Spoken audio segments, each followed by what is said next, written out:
वाईट कृत्य केलं, अत्यंत वाईट. आपण तातडीनं धनंजय मुंडेंच्या राजीनाम्याची मागणी करताय आणि मुख्यमंत्र्यांनी उपमुख्यमंत्र्यांनी तो घ्यावा तातडीनं असंही म्हणताय.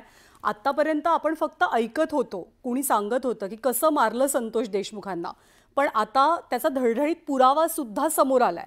म्हणजे तुम्ही उल्लेख केलात त्याप्रमाणे त्यांच्या घरच्यांचं काय होत असेल, अनेकांना हे फोटो बघवत नाहीयेत. काय शिक्षा व्हायला हवी आहे? लय बेकार दिसतोय आपल्या चॅनलवर, आम्ही बघतोय ते इतके बेकार आहेत ना, अंगावरती काटे येते. त्या आईला काय वाटत असं संतोष देशमुखांच्या. ताई काय बोलणं खूप सोपं असतं, ज्याच्यात खरोखर संस्कार आणि माणुसकी जिवंत असते ना, अशा माणसाच्या डोळ्यातून घळाघळा पाणी व्हायला लागतं.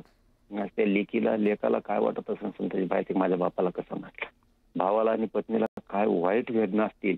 का बरं एवढं तुम्ही हसत माणूस मारलाय कशासाठी? आमची दहशत बसावी म्हणून? तुमचे हप्ते मागता तुम्ही, खंडणी मागता, रोखू नाही म्हणून? दहशत पसरवा म्हणून? तुमच्या पदासाठी, मंत्रिपदासाठी म्हणून दहशत बसवा की तुम पुढे आम्हाला कोणी रोखलं नाही पाहिजे? आम्हाला असं क्रूर मारलं, हसत मारता तुम्ही, हसत मारता. इतकी क्रूर टोळी त्या धनंजय मुंडेंनी नव्हती ठेवायला पाहिजे.